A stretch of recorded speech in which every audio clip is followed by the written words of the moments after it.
Bonjour à vous, donc là je vous présente mon nouveau réacteur à fusion froide. Donc là c'est dans un filtre pour eau normalement, un machin à 15 €, là pas cher. Donc l'anode c'est une tige filetée en inox qui vient là, et la cathode c'est une tige de tungstène qui est montée sur un raccord rapide pour pouvoir le démonter et pour pouvoir la changer rapidement en fait si elle se bouffe. Donc voilà, ça sort sur une sortie de tuyau normale. Donc j'ai voltmètre, ampèremètre pour mesurer la conso en temps réel comme d'habitude. Le condensateur toujours protégé là-dedans, le pont de diode rapide et l'alimentation en GGN vu que j'ai pas de variac, donc voilà. J'ai un morceau de plastique aussi qui me sert à mettre sous le GGN parce que au début ça pompe suffisamment de courant donc la tension est pas très haute. Mais il arrive un moment où c'est tellement chaud, l'impédance du réacteur augmente énormément et donc ça consomme quasiment plus de courant, mais par contre la tension en contrepartie elle monte.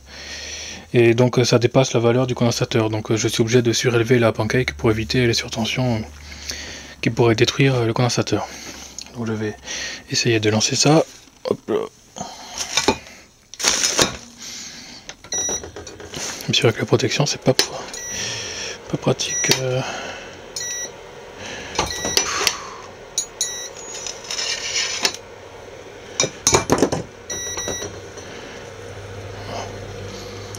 Donc là j'ai 5 ampères, 120 volts. Ah, les réactions ont démarré. Et ça fume pas mal. Voilà, la tension bouge. Elle monte pas trop là, c'est bon. Ça tient. Donc là vous pouvez voir que c'est pas mal du tout. Et la fumée c'est sans voix. En consommation réelle je suis à 800. Bah j'étais à 800 watts en fait. Bien sûr. Vu que ça diminue, la conso diminue, plus c'est chaud en fait et plus ça diminue, donc pour y balancer c'est pas super pratique.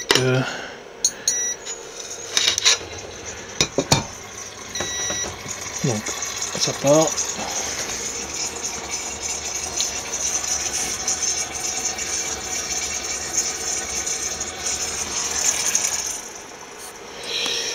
En fait on voit que la tension diminue doucement malgré que ce soit coupé, ce qui veut dire que l'impédance du réacteur est très grande parce que le condensateur se décharge lentement dedans, et sinon il faudrait pas mal de temps.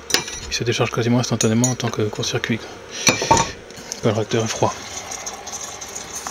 Donc ben voilà, c'est pas mal quand même, ça fume bien comme il faut.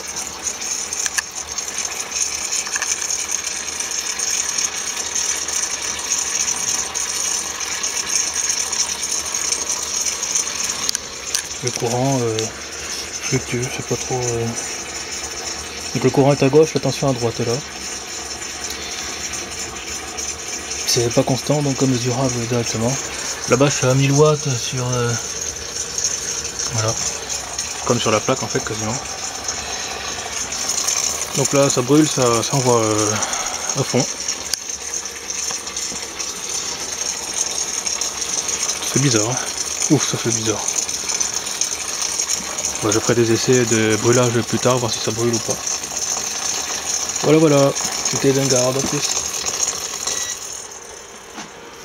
Donc on voit toujours la tension ici qui diminue progressivement. Voilà. Alors que normalement ben, ça devrait décharger instantanément, mais ce qui veut dire que l'impédance est assez grande. Voilà, ça a coupé. A plus, Edengaard.